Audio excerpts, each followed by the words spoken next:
بسم اللہ الرحمن الرحیم۔ ہم لوگ امت مسلمہ کی دعوتی، علمی، فکری اور تہذیبی تاریخ کا مطالعہ کر رہے تھے، اور ہم نے حضرت آدم علیہ السلام سے لے کے اور 1924 تک ہم آ گئے تھے۔ تو اب ہمارا یہ جو اب آخری لیکچرز کی سیریز ہے، تو یہ دور جدید پہ ہم آ گئے۔ دور جدید کی ہسٹری میں ہم یہ دیکھیں گے، اور ظاہر ہے ہمارا فوکس پولیٹکس معاملات پہ تو بس جسٹ ایک ضمنی طور پہ ہم اسٹڈی کر رہے ہیں، لیکن علمی اور فکری اعتبار سے کیا کیا چینجز آئیں اس کی ہم اسٹڈی کرنے لگے۔ اچھا، اب اس کے لیے ہم یہ کریں گے کہ اسپیشلی کیا یا کہہ لیجئے کہ آلموسٹ 100 سال تو گزر گئے ہیں، تو ان کی اب ہم اسٹڈی کرنے لگے۔ ایک بار جسٹ ایک بیک گراؤنڈ کے لیے ہم پرانا ٹائم ہم یاد کر لیں کہ جو رسول اللہ صلی اللہ علیہ وسلم کے زمانے سے آنورڈ کیا معاملہ رہا تھا۔ ایک تو پہلے عروج کا پیریڈ تھا کہ جو رسول اللہ صلی اللہ علیہ وسلم کا پیریڈ تھا، جو 1 to 11 ہجری یا 622 to 632 کہ جب رسول اللہ صلی اللہ علیہ وسلم کی دعوت بہت پھیل گئی تھی، یہ وہ پیریڈ تھا۔ اس کے بعد پھر صحابہ کرام رضی اللہ عنہم کا پیریڈ آیا جو 632 to 680 سی تک رہا، کہ ان کی حکومتیں چلتی رہیں اور بڑے عروج کا پیریڈ تھا کہ صرف فتوحات ہی نہیں ہوئی تھیں، بلکہ یہ اللہ تعالیٰ نے ایک ایکشن کیا تھا کہ اس زمانے کی جو دونوں سپر پاورز تھیں، ایک رومن امپائر اور ایک پرشین امپائر، دونوں کو ختم کر دیا گیا، اور اب صحابہ کرام رضی اللہ عنہم کی حکومت وہاں تک آ گئی تھی، اور ایک یہ آزادی تھی کہ بالکل آزادی کے ساتھ اس کو ختم کر لیا گیا تھا۔ اچھا، اس کے بعد پھر اگلا سٹیپ جو ہے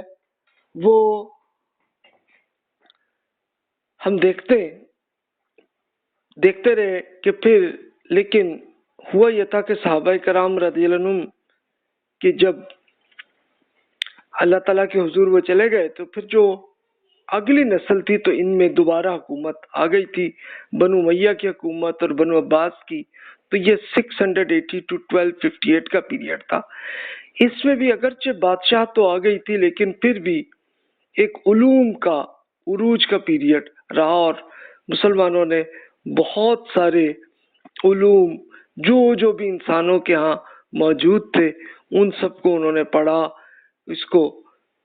بہت کچھ ایڈ کیا، تو وہ پیریڈ تھا۔ لیکن ایک ڈیزاسٹر یہ آ گیا تھا کہ خود مسلمانوں کے اندر فرقہ واریت آ گئی تھی، اور پھر الگ الگ سلطنتیں بھی بن گئی تھیں، اور آپس میں لڑائی جھگڑے بادشاہوں کی وہ چلتا رہا تھا۔ اس کا پھر رزلٹ یہی آیا کہ جمود بھی آ گیا، یعنی اب وہ جو علم سیکھ لیا تھا تو اس کو مزید ایڈ کرنا تھا، تو کرتے رہے تھے، لیکن اب وہ رک گیا تھا سلسلہ، اور پھر تباہی بھی آئی۔ اور آپ پڑھ ہی چکے تھے پچھلے لیکچرز میں کہ پھر جب ایک بالکل قبائلی علاقہ منگولیوں نے آ کے وہ حملہ کیا اور بری طرح تباہی کر دی، اور پورے علوم کی بھی تباہی کر دی تھی۔ تو پھر وہ پیریڈ تھا جو آپ پچھلے لیکچرز میں پڑھ رہے تھے، تہذیبی جمود اور زوال کا پیریڈ، جو 1258 to 1924 تک رہا تھا۔ یعنی ہوا یہ کہ عالم اسلام کا مشرقی اور وسطی حصے میں پورے منگولوں کا حملہ آ گیا تھا، اور پھر اس کے بعد منگولوں کی حکومتیں بنی۔ لیکن ریکوری یہ اس طرح سے ہوئی کہ مسلمانوں میں یہ معاملہ ہو گیا تھا کہ انہوں نے ایک بہت اچھے طریقے سے دعوت وہ پھیلائی تھی، اور اسپیشلی منگول ایمان لائے تھے، اور پھر دوبارہ یہ سٹیبل ہو گیا تھا معاملہ۔ اب یہ انڈیا اور ترکی کا اسپیشلی جو یہ دونوں سپر پاور بن گئی تھی، ترک جو ہے یہ ایکچولی